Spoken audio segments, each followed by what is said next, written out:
আজকে যে একটা স্পাইট দিয়ে ভিডিও বানাতে গিয়ে আমি এভাবে অজ্ঞান হয়ে পড়ে যাবো সেটা তো আমি বুঝতেই পারিনি কো। তো বন্ধুরা আজকে আমার প্রচুর ভয় করছে, কারণ আমি যেটাই খাবো আজকে সেটাই স্পাইট দিয়ে খাবো। আজকে সন্ধেবেলায় প্রথম খাবার হচ্ছে স্পাইট দিয়ে বিস্কুট ডুবিয়ে খেয়ে নিলাম চায়ের বদলে। চলো এটা খাওয়া যাক। চলো বন্ধুরা, ফাইনালি আমাদের খাবারটা খাওয়া হয়ে গেছে। এবার যা যা নেক্সট খাবারে তারপরের খাবারটা হলো স্পাইট দিয়ে চিড়ে ভিজিয়ে খাওয়া। চলো এটা খাওয়া যাক। এটা আজ পর্যন্ত কেউ খেয়েছে কেমন জানি না, আজকে আমি প্রথম খাবো। চলো খাওয়া যাক এইটা খাওয়ার পর যদি আমি বেঁচে থাকি নিশ্চয়ই আমার চ্যানেলে ভিডিও আসবে। এটা খেতে খুব সুন্দর লাগছে, খুব সুন্দর। না গাইস, আমি বেঁচে আছি এখনো। চলো এটা খাওয়ার শেষ করা যাক। চলো পরে খাবারটা হচ্ছে আমি এখন খাবো হচ্ছে স্পাইস দিয়ে চিপস ভিজিয়ে খাবো। চলো এটা করা যাক। এই খাবারটা খাওয়ার পর আমার সঙ্গে কি হবে, আমার মুখের কি অবস্থা হবে সেটা আমি বুঝতে পারছি না। এটা ঢেলে নিয়ে যাক আগে, তারপর আমি এটা ট্রাই করে দেখবো ভালো লাগছে না। চলো এটা খাওয়া যাক। আমার মিশানো হয়ে গেছে।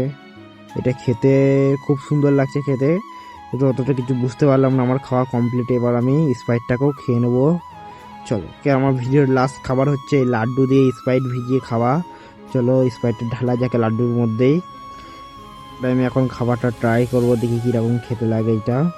এইটা অতটা ভালো লাগছে না খেতে। আমার আমার মুখের রিয়াকশনটা দেখে বুঝতে পারছি কতটা বাজে লাগছে এটা খেতে। এটা পুরো ঘাটিয়া খেতে লাগছে। চলো এখন আমি লাড্ডুটা এইভাবেই তোমরা এরকম ভিডিও দেখার জন্য চ্যানেলটা সাবস্ক্রাইব করে দিও। আর নেক্সট ভিডিওতে কী চ্যালেঞ্জ ভিডিও নিয়ে আসবো সেটাও অবশ্যই জানাবে, এটা কমেন্ট করে জানাবে। আর টাটা, বাই বাই।